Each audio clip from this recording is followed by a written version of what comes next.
Welcome to Life Masters. Today's episode is truly special as we have the incredible Kute Blackson, a transformational speaker and best-selling author with over 300,000 followers across all of his social platforms. Kute's journey began in Ghana, where he witnessed miracles performed by his father. And his father was known as the Miracle Man of Africa. And then at just 8 years old, Kute spoke in front of thousands, I think 5,000 people, igniting his passion for inspiring others. His name is Kute Blackson. So I know that you had, you started out at 8 years old. Yeah. And you spoke in front of 4,000 people. About four to five. 4 to 5, okay. I mean, how does that happen? I want to go back to your childhood and how all of this. Look, I was born in Ghana, West Africa. My father's from Ghana, my mother's Japanese. I grew up in London. And so we had to leave Ghana because of a political coup. We ended up in London. My first memories as a young boy was literally seeing a crippled woman crawling on the floor. She picks up the sand, the gravel that this man walks on, wipes it on her face and stands up. And so week after week, I grew up seeing blind people see and deaf people hear and people stand up out of wheelchairs. So miracles. And you saw this all the time? I saw this every week. Child, I didn't think anything. I didn't think anything of it. And so this man who was performing these miracles was my father. And so he was considered the Miracle Man of Africa. I call him a mystic, sort of African yogi, an African Sai Baba, an African Siddha, a great man in many ways, and my father. So I didn't know, I didn't think anything special about these miracles. You know, a person would come in a wheelchair and they hadn't walked in 10 years, and he would look at this person and say, "Why are you in this wheelchair? Stand up, you're not sick." And the person would say, "I haven't walked in like 10 years. And he would say, "Do you believe?" "Yes." "Well, why the hell are you in this wheelchair? Stand up." And boom, they would stand up. And this was just how you grew up? Every day, every weekend, every Sunday, I would see this stuff. And so because I would see it and it was just every day, I didn't think anything special of it. I think that was the blessing. And so my father had about 300 churches in Ghana, West Africa, probably at his height, 400,000 or 500,000 people in his organization. Wow. In London, there were about 5,000 people. Every Sunday that would come to church, kind of like a Michael Beckwith type of church. Agape. So he was very metaphysical in that way. So when I was age 8, I was more interested in playing soccer than going to church. I'm sure so they literally stuck me in the front row. Yeah, I heard you were pretty rambunctious at church. They stuck me in the front row, and I would fall asleep. And one Sunday, the guy, nudges me and says, "Your father wants you on stage." And so they threw me on stage, and my father said, "Speak." And that's how my speaking career began. And you were 8. I had no idea what was going to come through me, no idea what I was going to say, other than I looked in front of the audience and words started coming out of my mouth, and boom, that's when it began. That's when a connection to something, I would say, bigger than myself started opening. A channel was opened, and words flowed, and people were inspired. And I don't really remember what I said or what happened, other than words started coming out of my mouth, and that was the beginning of my speaking career. And you don't remember what you said? You just something inspiring, something about what I'd heard and took in through my subconscious, and maybe I started reading spiritual books around age 8 as well.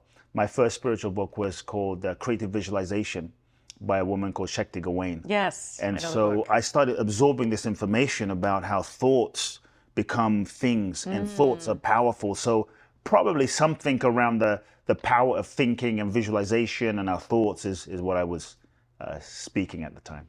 So your father's from Ghana, your mom is Japanese, and I know they fell in love, and they didn't speak each other's languages, and they couldn't communicate, yet they loved each other, right? Crazy. And so what message and what did that do for you? How did you learn through that? For me, in my life, I grew up with this sense that love is everything.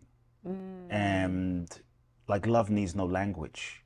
And love is beyond form, and love is beyond color, and love is beyond religion. And that love is the essence of what we all are, And so I grew up with a mom that was as Japanese as you can get, a dad that was as African as you can get. It's a whole crazy story, which if we have time, I can share. But it was, both my parents were more focused and committed to, they had an understanding that they had a soul agreement, and that their souls had an agreement. And they were more surrendered to their soul contract and the deeper reason for why they came together than the sort of superficial, romantic, ego level, like you know, why didn't you buy me flowers, and how comes we're not going to the movies? It was like, this is why our souls have come together, and we have come together to fulfill this agreement together. And so that's where they were focused on. And so, you know, you look at the soul, like, what color is the soul? Yeah. What nationality is the soul? Does the soul have a passport? Does the soul have a religion? The soul is infinite. And so I think for me, I grew up with that sense of not even feeling like I didn't feel like I was from Africa, even though I was born in Ghana. I didn't feel like I was Japanese or British. I felt like I was nothing and everything. And I think that was the blessing. Like, for the longest time, I didn't even see my mother's color. All I knew was the fact that she was loved and the fact that she loved me. And so that was a real blessing, you know. And I think for me, the blessing too was it gave me the ability to see through to see through the apparent differences. And I think many times we're so focused on the differences of the ego, Yes. which just creates a sense of separation and otherness. Whereas I think that true love is the recognition of the inherent oneness of our being. And I think when I realize what I am as a soul, then I realize what you are as a soul. And at that level, we are one. And so to me, that's what love is, that the true recognition of the oneness of what we all are, you know? So I know, because I have plenty of single friends too, and they're a little bit older. They've been through plenty of relationships and they can't seem to find that one. Like, how do you know that you've met that one person that you have this soul contract with? And do you think that you can have a soul contract with more than one person? Not at the same time, but throughout life. Yeah, I think it's not about, I think so often we're looking for the one. Yeah. And we're looking for the one outside of ourselves. But we haven't met the one that we are. And I think if we don't know who we are, we have to realize that ultimately we are the one. And you have to realize that in relationship, you attract to you a person that really is a mirror manifestation of yourself. Every person you attract to you is a mirror and a reflection of your own consciousness. That you attract that person because on some level there's certain lessons that you have to learn. There's certain aspects of yourself that you get to face, to heal, to integrate, to forgive. And so really there is no relationship out there. We think there's a relationship out there with another person, but you're really in relationship with an aspect of yourself that's projected, manifested in the form of that person. And so I think when we see that, I think the first thing we have to look at is, okay, if relationship is a mirror, do I like what I see? Do I like what I'm attracting? I think many times we're so focused on this person out there and, you know, where are there any good men? And what about the women? And we're pointing the finger. But the truth is you can't change what's out there. What we can change is what's in here. And so when we start understanding that there is no relationship out there, it's just a reflection. Then rather than focusing on what's out there, then we start focusing on what's in here. And we realize, well, if I can truly fall in love with myself and heal myself and transform myself and embrace my own worth and value and lovability and all that I am, then it shifts everything. Then I think what you will start attracting to you are situations and people in the form of romantic partners that will actually reflect who and what you feel and believe about yourself. You know, and so I tell people, stop looking for someone. Stop looking for the one. Find yourself. Yeah. When you truly find who you are and you find yourself, then from that self-love and from that peace and from that inner sort of fulfillment, you will magnetize a person that will reflect who you are and reflect your most deeply held beliefs about yourself. Beautiful. But sometimes the person that you attract will not come to you in the form that you expect. Yes. And I think many times, because we're conditioned based on our pain, based on our childhood, based on what our dad gave us and our mom didn't give us, and met needs that weren't met, and our traumas, we have this illusory idea of what we think we need in a partner, and we kind of project that into our intentions. But I think sometimes from a place of being conditioned, we're not able to truly see what we really need. It's just what we think we need based on who we think we are. And so I think one of the things is, if you really want to attract your soulmate, heal yourself, connect with yourself, but also kind of drop the idea of the person you think you should be with. And I think if you can just be open and available and truly surrender. Why do you think that's so hard for people, though? Because we're conditioned. Because of the ego, how we're conditioned. Because we're conditioned from childhood, and you know, look, when we're children, every single thing that happens to us, from what mom says, what dad says, what you know, dad's an alcoholic, mom's crazy, they were there, divorce, pain, abandonment. Every single thing that happens to us from sight, smell, sense, colors, every music, everything little thing, it all is goes stored in our subconscious. And it's stored in our nervous system. The nervous system is the antenna to the world. And so information comes into the nervous system. It gets filtered through the nervous system. And now, based on our interpretation, based on our nervous system, we are making up an interpretation of what we think reality is, of who we think someone is, or what we think someone looks like, or how we perceive someone to be, based on the state of our conditioning in our nervous system. And so often, when it comes to relationship, we're not even seeing someone clearly. We're seeing through the lens of the conditioned nature of our nervous system. And so let's say dad was abusive and it was painful. So all of a sudden, as children, subconsciously, love and pain gets kind of associated and wired together, love and pain, love and pain. So now we have this energetic vibrational resonance of, oh, love and pain go together. So now there's a familiarity. So we move into the world, 25, 30 years old, we meet someone and we're kind of attracted to them. We don't know why we're attracted. We just feel a resonance. We feel a familiarity, and all of a sudden, we don't know they're not good for us, right? Now we're in a relationship with them, and they start treating us like crap, or they start being mean to us. And even though it's painful, it feels kind of familiar. And now we think we're in love, but we're not really in love. It's just familiarity. It's an energetic sort of vibrational pull, a familiarity that's pulling us together. We call it chemistry, right? But it's shitistry. And we often say, oh, this person is my type. Your type really is often your conditioning. True. Right? Yeah. It's your conditioning. So you meet someone like, oh, I just feel like I know them. I feel so connected. I feel such a familiar, because they're your dad. Because it's your mom. It's that sense of familiarity. So then when someone says to you, well, he's not really my type. Your type is just your type is your conditioning. And many times what happens is you meet someone, you're like, boom, you just feel that thing. When you feel that kaboom, attraction thing, usually it's that energetic, unresolved frequency that pulls you together, right? That you should be very aware of.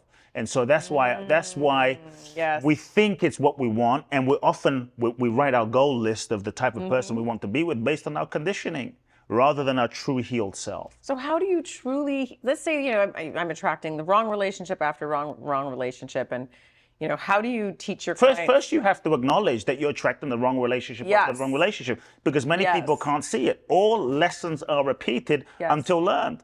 And many times people are making it about the other person. There's no good men out there. There's no good women out there. True. It's about this person. The word's effed up. This is wrong. That's wrong. Look at that. It's all the guys in LA. It's all the guys, the women in Miami. It's all the girls in Miami.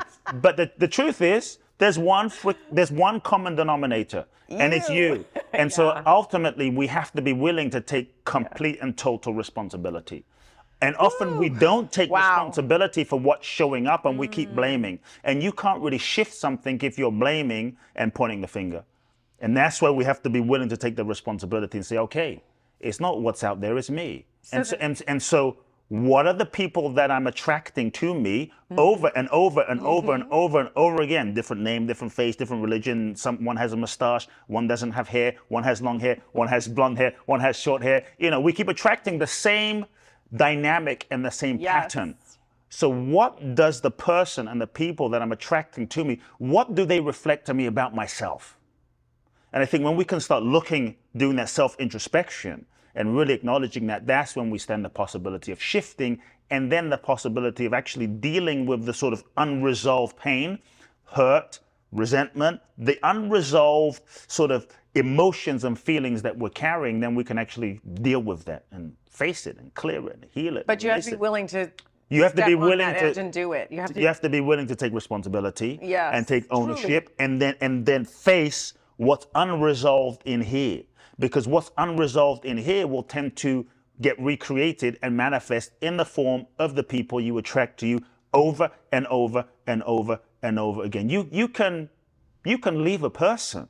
You can break up with a person. You can divorce a person. You can run away from a person, but you can't run away from yourself. No. And if you keep attracting the same people over and over again, this is just reality. You can't fight reality. Reality is showing up in the form of the people that you're attracting. You can say, you know what? I love myself so much. Well, but if you keep attracting people that take advantage of you, people that abuse you, people that don't commit to you, What is that showing you? The mirror doesn't lie. You can wake up looking terrible in the morning, go into the mirror and go, but I look terrible, and sort of throw an egg at the mirror. But the truth is the mirror doesn't lie. The mirror is the mirror. You get on the scale doesn't lie. No. So we have to be willing to face the reality of the feedback. See, to me, relationship is feedback. Yeah. It's kind of like a spiritual path. To me, everything is really part of the spiritual path. So relationship is a spiritual path. And the people that you're attracting are simply giving you feedback. It's not bad. It's not a curse from the divine. It's just feedback showing you the parts of yourself that you most need to heal and let go of and embrace and integrate and make peace with. So if you can take that feedback and do the inner work based on that, then you can, I think, truly evolve and grow and come into a deeper alignment within yourself so that you can attract someone different. Wow. So if you keep attracting someone that doesn't commit to you, I keep attracting these guys. None of them truly commit to me. They don't value me. They don't see me. Well, I would say, well, how are you not seeing yourself? Yeah. How are you not valuing yourself? How are you not committing to yourself? You might say, well, I'm a committed person, but maybe you're not committing to yourself.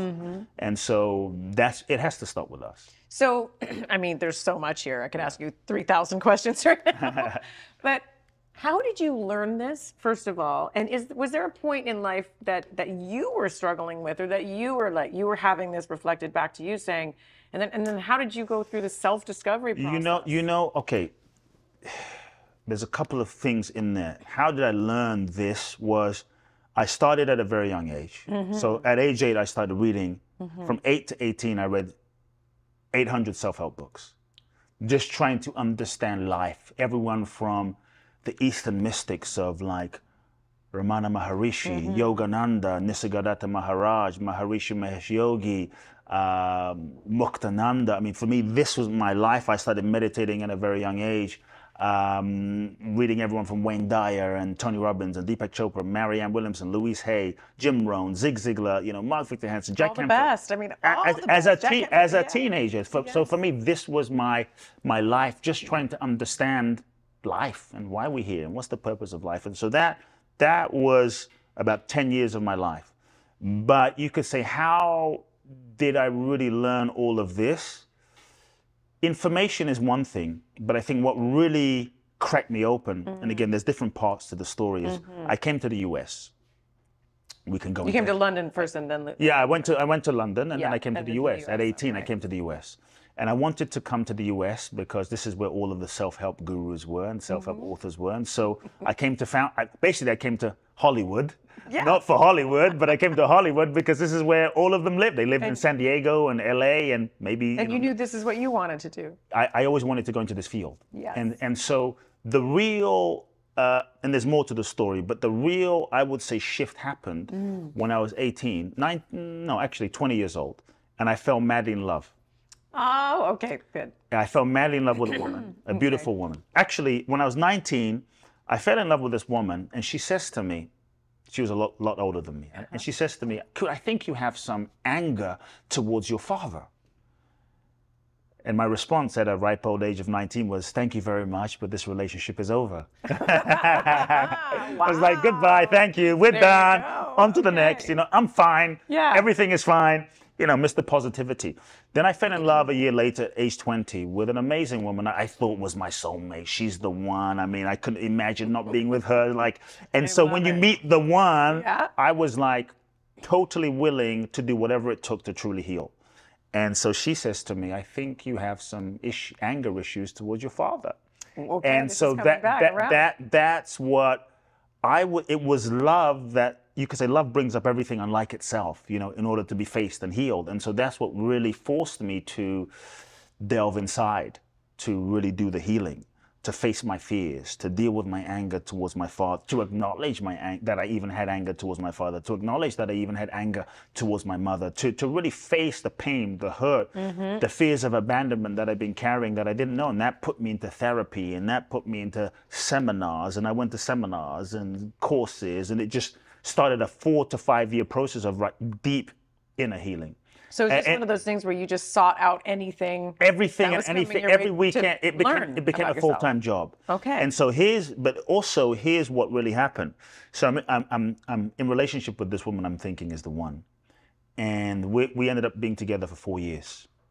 And she was quite jealous. But when I say quite jealous, I wrote about this in my book, she was like extremely jealous. I would walk down the street and just look around in a random direction and she would accuse me of basically cheating on her. It was like madness. You know, I'd look at a waitress and she would say, "You're flirting with the waitress." And so it became such a thing that I just closed myself off. It became such a thing. And so we ended up breaking up. Mm-hmm. And then I attracted another woman after her who was not as jealous, but a bit jealous. So now I had to ask myself, so interesting. Okay. How comes I'm attracting women that are extremely jealous and very jealous? And you know, at first it was just these women are just crazy. These women are just, you know, just women. It's a women's thing. And I was just on about the women, you know, women are just this way. And then I thought to myself, wait a second. First woman is jealous, second woman is jealous. I'm the common denominator here. I had to ask myself a question and do a lot of introspection. And I had to ask myself, what is it inside of me that actually wants to be with a woman that is jealous? If I say I don't want to be with a woman that's jealous, but I'm attracting a woman that is jealous, what inside of me actually wants to be with that? And what I had to look at was, the truth was, there was a part of me that was insecure. There was a part of me that was, in fact, so afraid of being abandoned, that I had not acknowledged, that I had not healed, that I had not dealt with, that subconsciously I was attracted and attracting and attaching onto women that were so jealous, because this way they were never going to leave me. Right? They would never leave me because they were so jealous and attached. Yes, Does that make sense? Makes sense now. How the hell, they're not even going to let me breathe. And so subconsciously, I had to acknowledge that there's a part of me, an unhealed part of me, that actually wants that as much as I say, I don't want that. And so that acknowledgement is what forced me to really get on the path of looking at myself and healing myself and dealing with my pain and dealing with my wounds and getting into therapy and doing the inner work so that I could heal. And then I started reading all these books on relationship, you know, and that's what took me down the path. And there's more, and from there I went to India. Yeah, and it was very, very, very interesting. Yeah, and then you went on a whole journey. Self journey. Your whole life has been a whole self journey, I'm sure. Yeah. So I have a couple of friends that wanted me to ask you about on that topic, but in that philosophy, but turning it towards financial abundance. Okay. So manifesting financial abundance, let's say there's people out there that keep attracting the wrong situation, the wrong business partners, or they have had a lot, they lost a lot, they're doing everything they can to create that again. Like, how do you speak with clients when it comes to financial abundance? They're working hard, they feel like they're doing everything that they can, and it's just not happening. I think I would have to understand, to be fair, the specific situation. Okay. Because I think everyone is different and every situation is different. And so I think in many ways, we'd have to look at what are the sort of deeper subconscious beliefs that someone is carrying about money that has been programmed from childhood, right? Or about themselves. Because many times it's not really about money that's blocking money. Many times it's how one feels about myself. Because if I don't feel truly worthy, don't feel truly valuable, don't feel my own worth, then I might unconsciously sabotage or block myself from receiving money. And so sometimes the issue about money is not even the issue about money, it's the issue about self, right? Sometimes it's the programming we've gotten from religion. Money is the root of all evil. Sometimes the program we've gotten from our parents, right? Sometimes subconsciously, like I had a client that wasn't even open, truly open, as hard as they were working.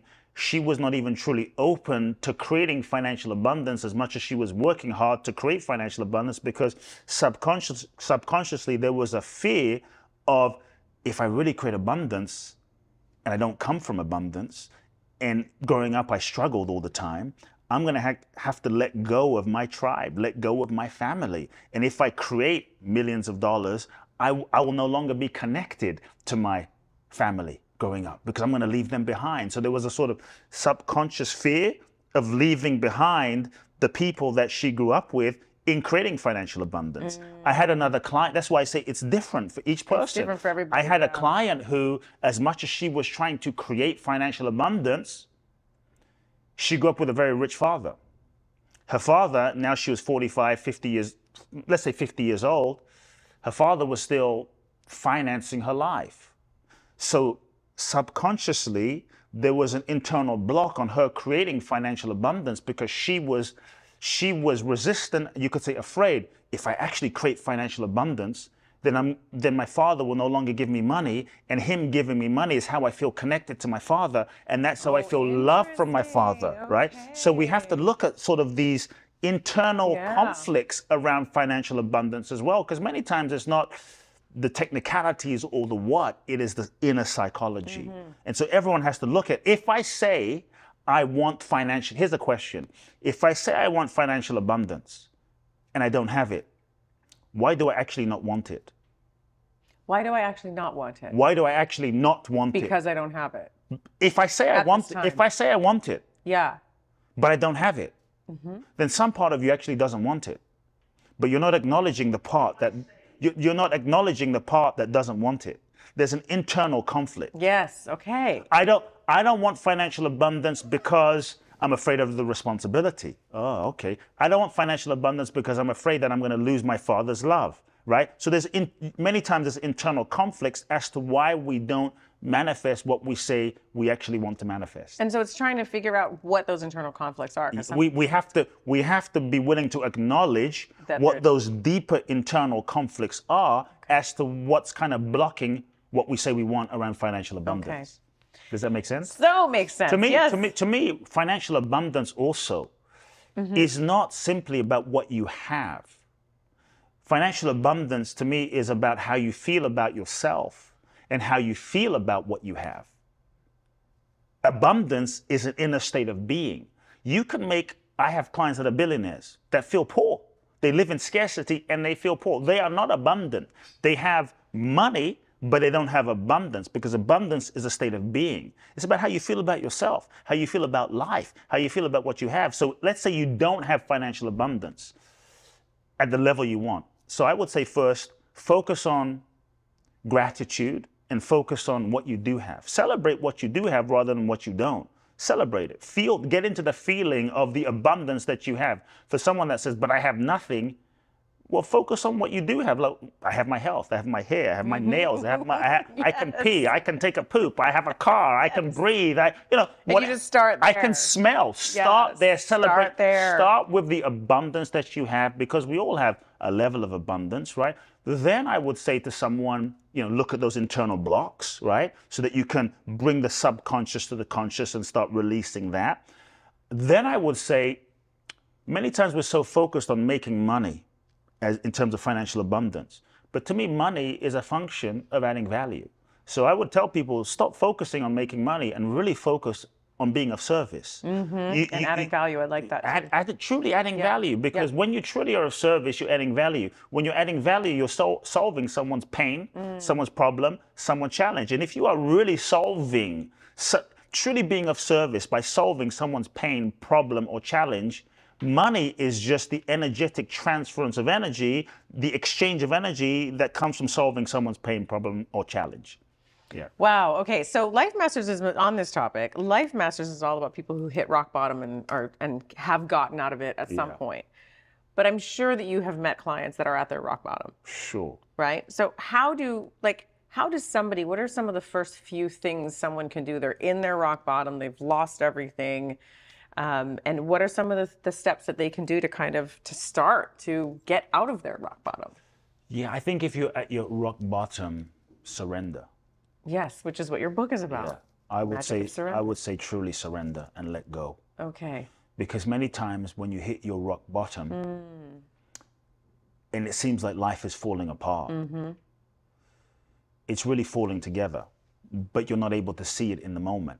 Like a redirection. Yeah, you're not able to see it in the moment, right? Okay. And so sometimes what can seem like the worst thing to the ego, because from the lens of our own ego, we're only able to see a very small perspective, a very small perception. Yeah. And so if a relationship falls apart, a business falls apart, it can seem like the worst thing. But we're not able to see the beauty. We're not able to see what life is seeking to unfold. And so I would say we often try to hold life together and hold things together when we're in that rock bottom stage. So I would say, let go. Like let go. When you let go, that's when you create space for life to flow.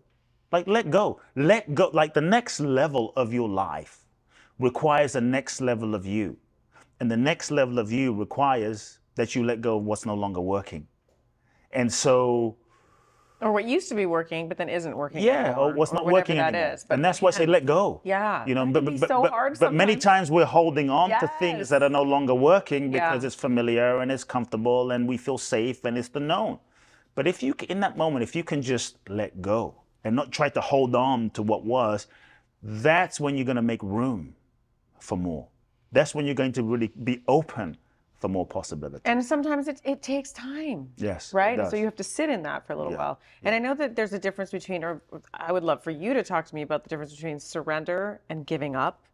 Well, let's talk about what surrender is. Yeah. You know, because I think when we say the word surrender, there's a lot of folks that might be listening and they may have a negative connotation on the word surrender. Because it feels like, oh, well, I'm giving up. And then what do? I surrender and then what? Yeah. So, you know, this misperception that surrender is weak, or surrender is giving up, or surrender is waving the white flag, or if I surrender, I'm going to be taken advantage of, or I'm going to be a doormat, or I won't be able to get out of this situation. I'm not going to be able to manifest my goals, dreams, and desires. And so for me, surrender is a letting go.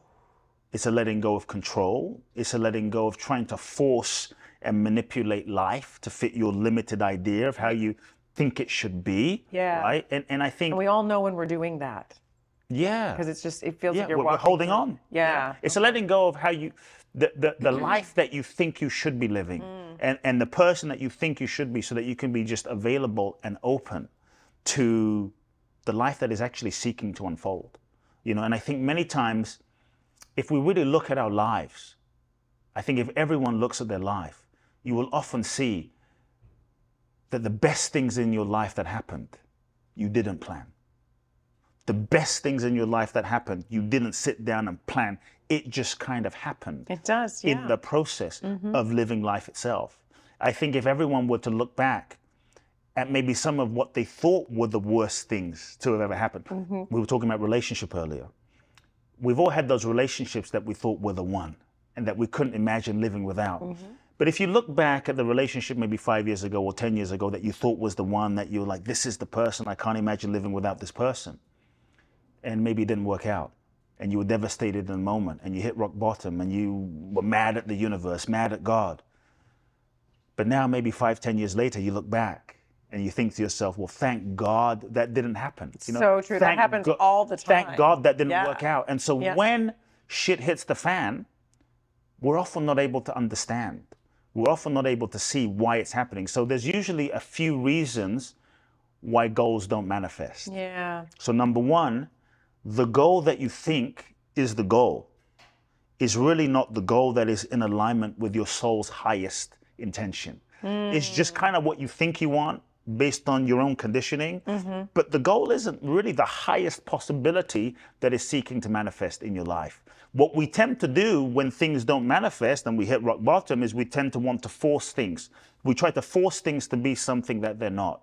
And so in that moment, I tell people, step back, let go, meditate, pray, journal, reevaluate life to really connect with what's real. Take that time to do that. What's authentic? What's true? What is really authentic for me versus what I think I should be doing? Because many times we're operating on autopilot.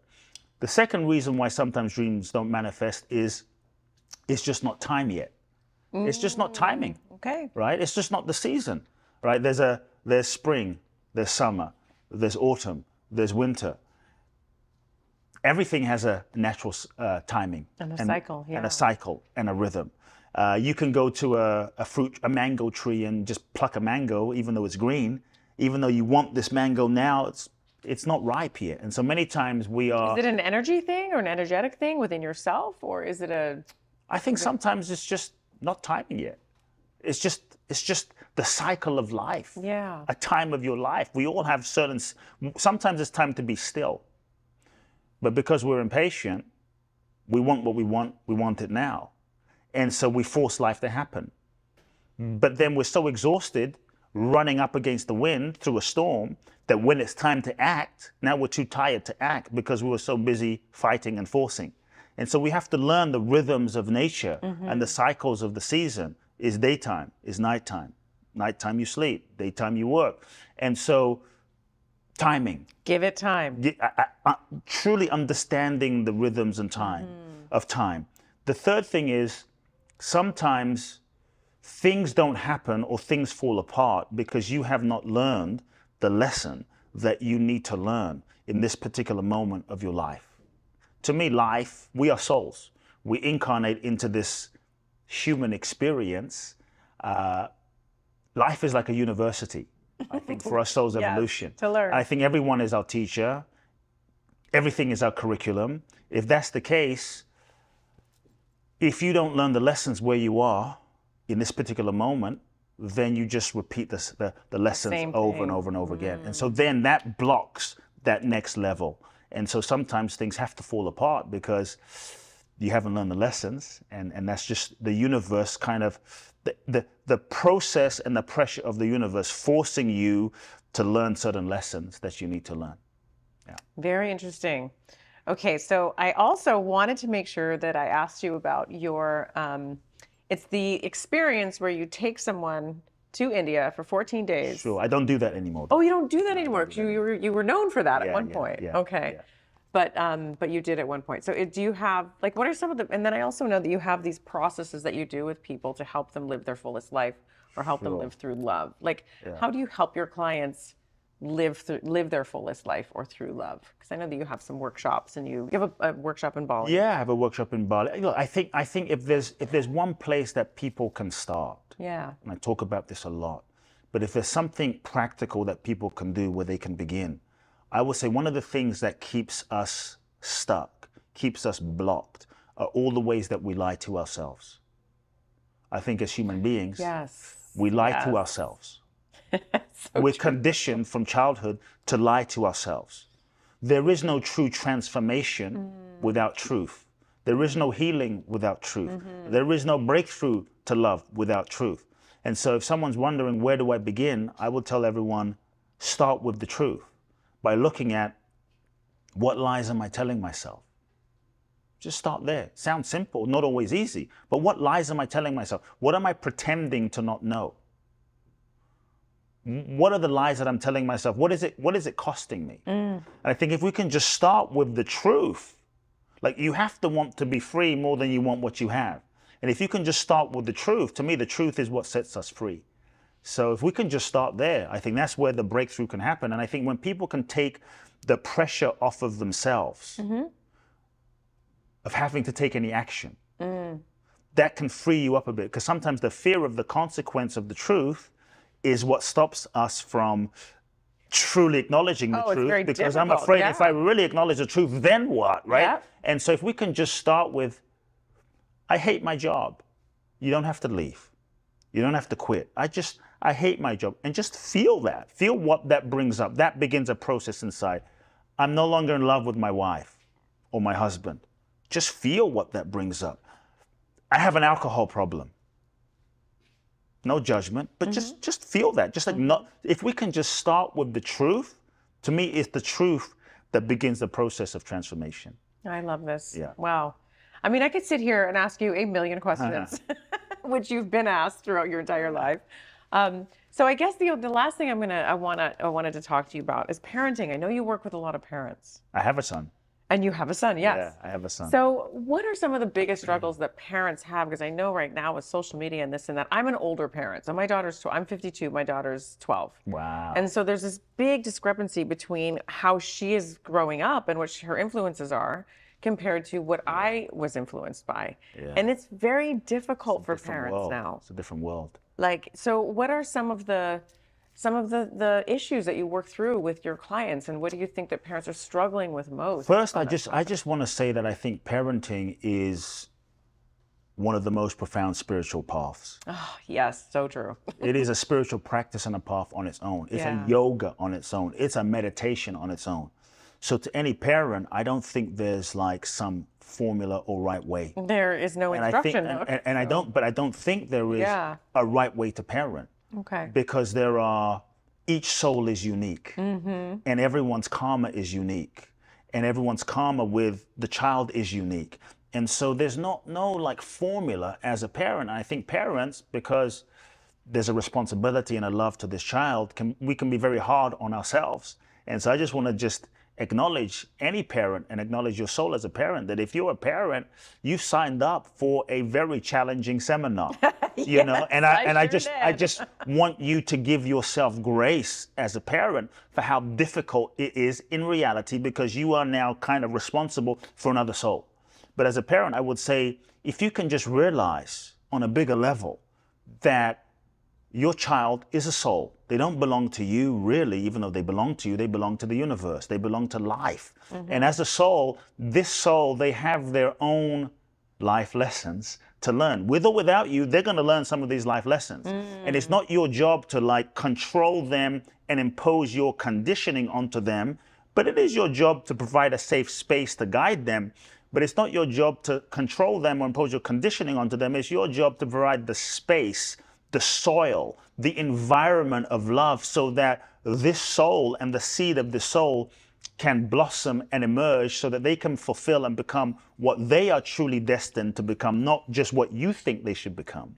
Right. And that's the art, is to provide that space for them, but also the guidance, but the love, so that they can grow and fulfill their own potential. And so I think there's two things. One of the greatest gifts, let me start back. I think that the first thing that a parent can do, and then we can go into little techniques, but the first, I think, fundamental thing a parent can do for their child is to do your own inner healing. On yourself. Because your unresolved stuff, your pain, your hurt, your trauma, your fear, your guilt, your own childhood stuff is going to condition and project how you treat your child. Your fears are going to be how you relate to your child. Things that happened to you didn't happen to you, you won't want to happen to them, and that's going to condition how you parent them. That's number one. And that's going to condition your child even more.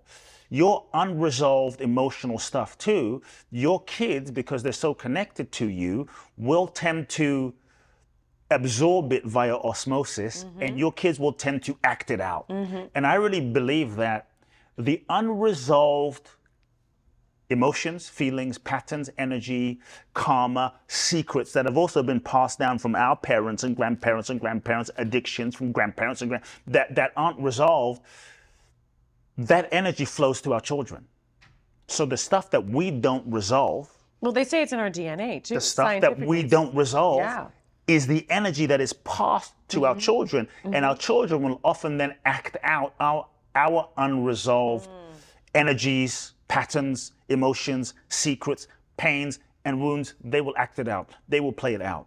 And so I think to really give our children, you could say the real generational wealth is consciousness, and to really give our children the as clear a slate as possible to grow in, I think is one of the greatest gifts that we can give our kids. When I look at my son, who's now 10 months old, he is full of light. He's full of brightness. He's full of magic. And I see him, and I look at the 25 years, the 30 years of deep healing work I have done. I see him as the fulfillment of the work I have done. Beautiful. The fruit of the work. I can see all of the healing I have done in his vibration and in the cleanness of his soul. So I think that is the greatest gift we can give our kids. The other thing is, as we heal, then we can see who we are truly. We start seeing that we're not just this mind-body mechanism, this ego, our conditioning. We start seeing that we are also divine beings, that we are souls. And I think the ability to the greatest gift you can give your child is to see who they are in a world that will not see who they are, in a world that will see their smallness and their ego and their limitations and their behaviors. It's so easy for a child to start forgetting their own true nature. So I think as parents, if we can hold that reflection of, hey son, hey daughter, I see who you are. Yeah, we have to talk about your behavior. Yeah, we have to talk about this sort of social media use. Yeah, we have to talk about XYZ, but I see who you are. And I think as a parent, when you can reflect to your child their divinity, when you can reflect to your child the essence of what they are, the infinite nature as a soul, then when they see you looking at them, no matter what technique you're using or what you're doing to correct them, they see you seeing them versus see you seeing their addictive nature. They see you seeing how bad they are. That's different. But when they see you seeing their perfection, then that acts as a mirror reflection to bring out and awaken the true essence of what they are. And I think that is the real space and gift we as parents give our children. And that's through our own conversations with them. That's through our own, how we treat them. That's those moments. That's through your seeing of them. Like, I see you. Yeah, we need to talk about, hey, it's not okay to like throw that out of the house. It's not okay to like, beat up Johnny the neighbor. But I see you, versus looking at them through, you're such a screwed up kid, you're such a bad problem child, you're such a bad kid. Then now we're just seeing their ego versus their soul. Okay. And that seeing of them, so regardless of what you're saying, the seeing of them. And tell them how you see them. Yeah. Find those moments. But the seeing of them, because you can say, you're a great kid, but looking at them like, this kid's screwed up. Right. Yeah, I love you. So important. I love you, but the way I see you is I feel sorry for how messed up you are. And I can't believe I'm, stuck with this kid and this is my child. And they feel that. They feel it. Your children will feel how you are seeing them. And so that seeing of them, which is an invisible energy, it's an invisible sight. That's what transmits to their soul. That's beautiful. And I think that's what activates their soul. And the third thing I'll tell parents is, you can tell them whatever you want, but your kids, as you know, right? Your kids are going to learn through osmosis and learn through your example. So you can say, love yourself, you're valuable and worthy, but if you're not loving yourself, honoring yourself, truly living in integrity, your kids are going to pick up that. You have to be the example. I look at my son, and all of a sudden, I swore in the house, right? I'm like, screw that! And then he started like mumbling not exactly, but he started mumbling similar sounds. I'm like, oh my God, my son is copying me. So we have to truly set the example by how we live and who we're being. To me, that's the key in terms of parenting. Beautiful, beautiful. Oh my gosh, there's so much.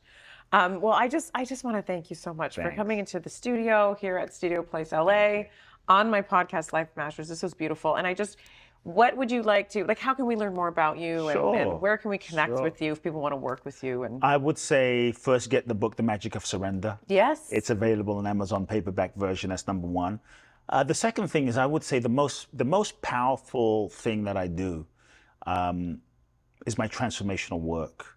And the most powerful experience that I've created, I no longer do the one-on-ones in India. But the most powerful process I've created is a 12-day process in Bali. It's called Boundless Bliss, the Bali Breakthrough Experience. I've done this for 12 years.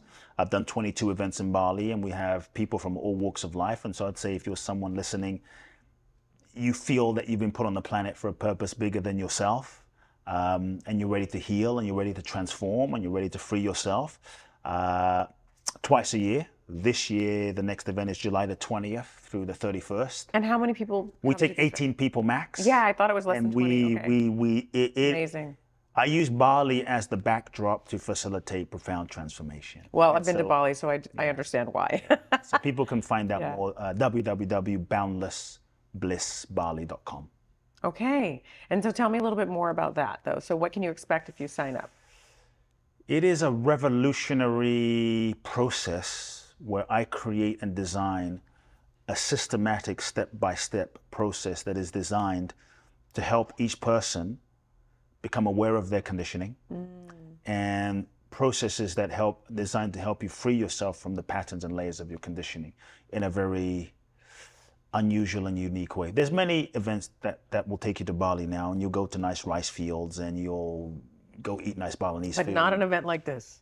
But No. nothing like this. Yes, And so it's beautiful. it's very unique in that I unplug you from the world. Like if you go to the Bali website, you'll find no information about the event, no itinerary, no schedule. Basically, it is an opportunity to go into the unknown, because so much of our life, I love this. right? So much of our Okay. life we do what we always do, then we stay how we've always stayed. And so I unplug people from the everyday TikTok reality so that they can connect with themselves. And it's really, there's no words to express, but it's very profound. So we just sign up, you show up, and that's it. You Like, can't don't- just sign up. First, you have to apply. Okay. And I try to screen people away. Okay. And we actually turn most people away because I really want to make sure that only those that feel a calling get to go, and only those that are truly serious about transforming actually go. So we have a lot of, probably out of every 10 people that apply, we turn 9 away, we accept 1. So it's an application process. You have an interview with my right-hand person. He screens people to really make sure you have the calling and you have a commitment, because it's a 12-day process unlike anything. Oh my gosh, I love it. That's beautiful. Yeah. Amazing. Thank you so much for you. all the difference you've been making in people's lives, everything that you've been doing in this world to make it a better place. I really, so much love to you. Appreciate Yes, it. thank you. Thanks.